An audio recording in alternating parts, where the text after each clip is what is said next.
Jaclyn Hill is back on her weight loss journey with a little life update video, and let's just say we've got a lot to unpack. Hey everyone, I'm Abbey Sharp. Welcome to Abby's Kitchen.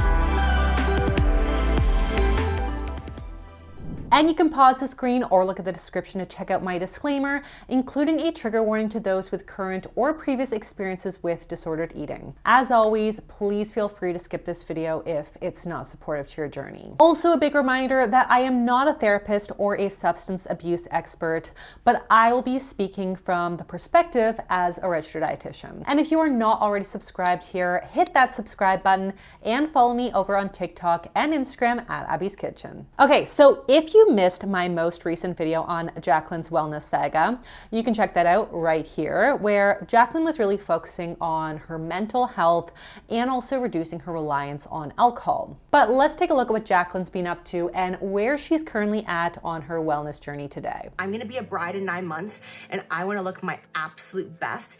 I feel so motivated and so excited to take care of myself. So first things first, a big congratulations are in order for Jaclyn and Jordan, who got engaged back in December 2021. And while working towards an important occasion like a wedding can certainly be a powerful motivator to engage in healthy lifestyle behaviors, my hope is that Jaclyn can do so from a place of self-care and in a way that is sustainable long-term. There's really no point in starving yourself to fit into a dress only to gain the weight immediately back and then some when you get onto the honeymoon. This is exactly how people end up yo-yo dieting or weight cycling all their lives. Basically, they go too hard, too fast, rebound, repeat. Planning a wedding is already a really stressful time, and we add on a strict diet and potential alcohol use, both of which have been shown to further increase our stress hormone cortisol. It can actually make it even harder to lose weight. Long story short, chronically elevated levels of cortisol are consistently associated with increased appetite and weight gain, particularly the more metabolically dangerous visceral fat around our belly. So if weight loss is the goal, I hope that she can have realistic and safe expectations. Managing the root cause of her alcohol use and emotional eating is also going to be pivotal to long-term success. So let's take a look at how therapy's been going. I have done over 60 sessions of neurofeedback. My anxiety went from a 10 the last 5-6 months to a 2. My anxiety is at bay and I'm able to finally live my life, be happy and enjoy little things. I'm very proud of how far I have come. That is a lot of therapy. I mean, amazing. Good for her. That's such an accomplishment. That takes a lot of work. With better anxiety baseline levels and more supportive coping strategies in place, I feel really strongly that she'll be in a better place to lose and keep the weight that she's trying to lose off. Research on binge eating disorders suggests that anxiety is one of the key emotions associated with overeating. And there's actually a number of really interesting theories on why this is. So the escape theory suggests that chronic dieters, like Jaclyn, are more vulnerable to negative self-belief, which results in higher anxiety levels that need to be escaped from with concrete stimuli like food. Another theory suggests that eating serves as a trade-off to temporarily reduce the negative experience of anxiety. And even though the individual often feels guilty or disappointed after the binge, in that particular moment, they feel that the trade-off is worth it. We've seen this in the past with Jaclyn as she expressed her own self-loathing for cheating on her diet. I'm literally sitting here eating pizza. This is, I feel like, the world's biggest failure as far as my journey goes, because I feel like I'm just kind of right back to the past in the sense of my face is getting bigger again. I'm eating foods that cause inflammation. I am so stressed out with what's going on in my business and I'm just so scared. Now, I'm not suggesting that Jaclyn has an eating disorder at all, but we do tend to see these same behaviors in the general population who are engaging in even occasional overeating episodes. I've been consistently working out for the most part, but haven't been pushing myself consistently. You know what I mean? So consistently walking, just because for me, I need to keep my body moving. So it sounds like Jaclyn is focusing more on the process of movement and exercise rather than the outcome. In other words, rather than pushing her body through strenuous exercise strictly as a means to lose weight fast, she's begun to focus on how moving her body actually feels. And by switching our mindset towards physical activity from being goal-driven to purpose-driven, we can start to tune into what types of exercises actually feel good to our body, regardless of the outcome on the scale. This helps us tune into other non-weight related outcomes like improved mood, energy levels, digestion, sleep quality, strength, endurance, flexibility, etc. And focusing on these benefits can help us push through the frustrating plateaus when we are trying to lose weight. And when I first started this whole fitness journey, I was 183 pounds. Now I'm literally sitting at 171. Like I don't gain or lose. So depending on how much effort it's taking Jaclyn to maintain this number, it's very possible that 171 pounds is Jaclyn's kind of natural set point weight. Basically, your set point is a genetically determined weight range where your body functions optimally. And while there really isn't any scientific way to know definitively that you're in the zone, there are some key indicators. So some quick questions to ask yourself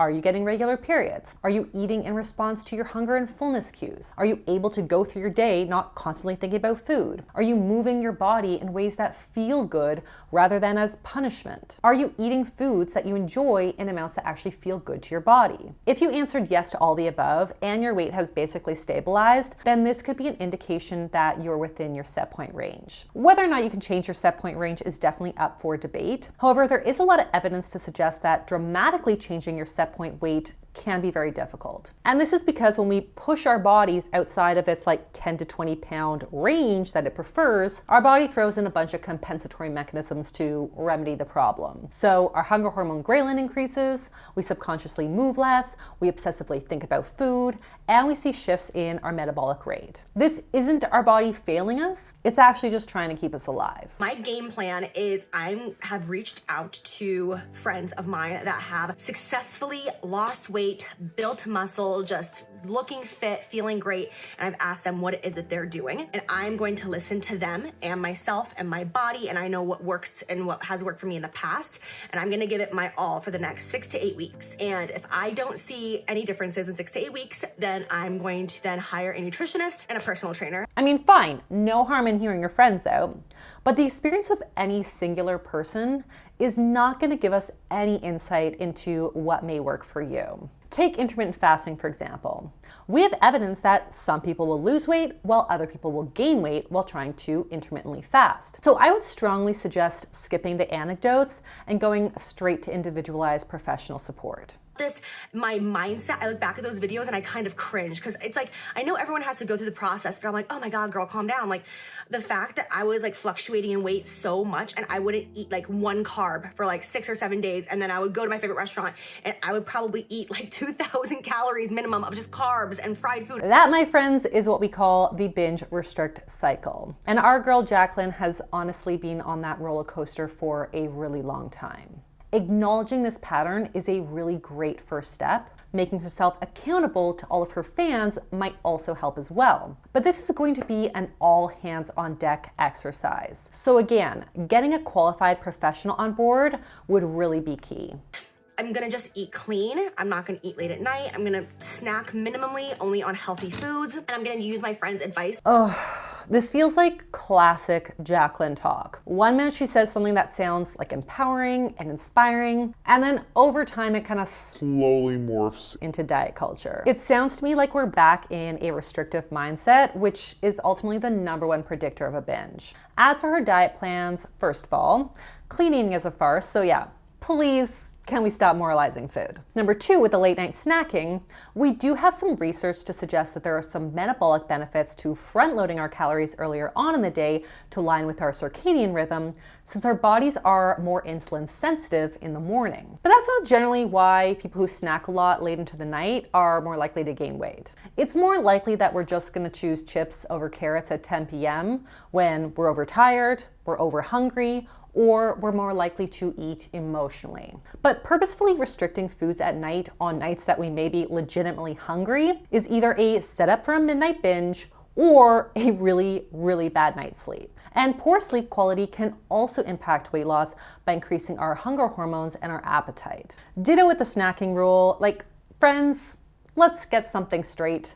Snacks aren't bad. You know I like snack pack. Why can't you just give me a snack pack? Snacks don't inherently make you gain weight, assuming that they fit into your caloric budget for the day. So rather than rules that focus on what we need to take away, which ultimately keeps us trapped in scarcity mentality, I would want to focus on what foods we can add. Building meals and snacks that are balanced with protein, fiber, and fat can help us effortlessly curb late night or midday snacking without the need to set up a bunch of these restrictive rules that our body and mind just wants to break. Additive, not restrictive. That's the key to sustainable weight loss when managing a complicated relationship with food. And it's like, it's not like I need this all to get smaller, but I need it to get more toned. I need to get more fit for me to feel the confidence that I want to feel. And I think that that should be praised. You know what I'm saying? Like, if you're unhappy with your body, then do what you need to do to change it. It's not about the way you look. It truly is about the way you feel. That's what it comes down to. I think it's totally understandable to have aesthetic goals. They're all personal to us and our unique journey. So I don't think that Jaclyn necessarily needs to defend her desire to change her body if she thinks that it'll make her feel better or more confident. But any aesthetic changes should ultimately come from a place of self-care and respect for our body, rather than from a place of self-control and punishment. In other words, we shouldn't be pushing ourselves through grueling workout routines that we hate just so we can drop a few pounds or work out harder to burn off our meals. Respecting your body is imperative to long-term sustainable behavior change, even if the ultimate goal is to change the way your body looks. So if Jaclyn can get to a place where she is engaging in physical activity that feels good, nourishing her body optimally, and feeling her most confident self along the way, then I am totally here for it. You know that today is day 1. It's August 1st. Whatever you're bringing me.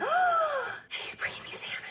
Jordan's filming TikToks now. Oh my God. Obviously, you just avoid the rice and you can scoop a little of the mayo off if you want, but it's not I mean, I technically can have the rice because I'm allowing myself 1 carb a day and I haven't had carbs yet. Didn't this girl just point out how terrible her anti-carb lifestyle was? And here we are restricting ourselves to a small serving of carbs every day? Folks, you can eat carbs and still be in a calorie deficit. In fact, if having carbs at meals makes your meals more satisfying and enjoyable, they will help to reduce the need to snack between meals or overeat at night. Honestly, it feels like Jaclyn's strict diet rules are the reason she needs the other diet rules. I don't want to weigh myself every single day because that's something that I fell into, and that was really bad because I would literally starve myself at night. Like, not starve myself, but I would have like a light dinner and then I wouldn't eat for like 4 hours, 5 hours before bed. I would only drink water and I'd be like, I better wake up in the morning and at least go down 2 ounces, and then I wouldn't, and I'd be so angry, and it was just toxic. I think I should weigh myself once a week. At least we've done away with the daily weighing. And if you recall from one of my previous reviews of Jaclyn's journey, the daily weighing was such a strong trigger for her. So much so that it would send her into an emotional spiral that would trigger a binge. And if the weekly weighing is still triggering for her, then I would strongly suggest just getting rid of the scale entirely and focusing on those non-weight indicators of progress. And the only thing is, I am going out of town to see one of my best friends. I have not gone to see her in like 2 years, since before the pandemic. So I'm leaving in the middle of this month, and while I'm gone, I will cheat. Like, I will eat and live my best. Did she not just talk about how she felt living her best life while she was just in Miami? One sec, let me just rewind to make sure that I heard that correctly. This last week, we went to Miami to celebrate my birthday with some friends, and we just ate and drank the entire time. I hate it.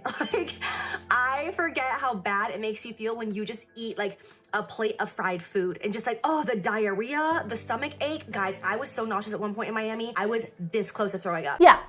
I'm still confused. I'm not saying she shouldn't enjoy her time away with her best friend and live her best life, but by calling it a full-out cheat, I have to assume that she's drowning in the same scarcity mentality that she just described as eating like no carbs all week and then going hog wild at a restaurant meal. We can still live our best lives without making ourselves feel sick with excess. And I would argue that feeling sick all the time from overeating is certainly not living our best life. It doesn't feel good. We don't feel like our best selves. But the first step in getting here is to let go of the diet mentality. Let go of the strict rules and restriction and start to give herself permission to enjoy all the foods without guilt or shame. Again, I fully support folks who are on a weight loss journey. But if we aren't in a good starting place in our relationship with food, we are only going to end up going back. I'm more focused on like the results, and like now my thought is more like, how good can I feel? How mentally clear can I feel? How sharp can I feel? I mentally could not have done this a couple of months ago. Absolutely. I was incapable. I was so sad and anxious and depressed. I just cried all the time. I just craved comfort food. Jaclyn's words and actions are, as usual, at odds. Her vocalized mindset shift certainly sounds like she's made some important strides, but her actions suggest that she's still stuck in the depths of diet culture. I'm definitely interested to see how this rolls out, and of course, I am staying hopeful that she can find a path where her own aspirational pep talk and behaviors can complement each other. And on that note, that is all that I have for you guys today. If you like this video, be sure to give it the thumbs up, leave me a comment below with who or what you'd like to see me review next, subscribe to this channel, and I will see you next time on Abby's Kitchen. Bye!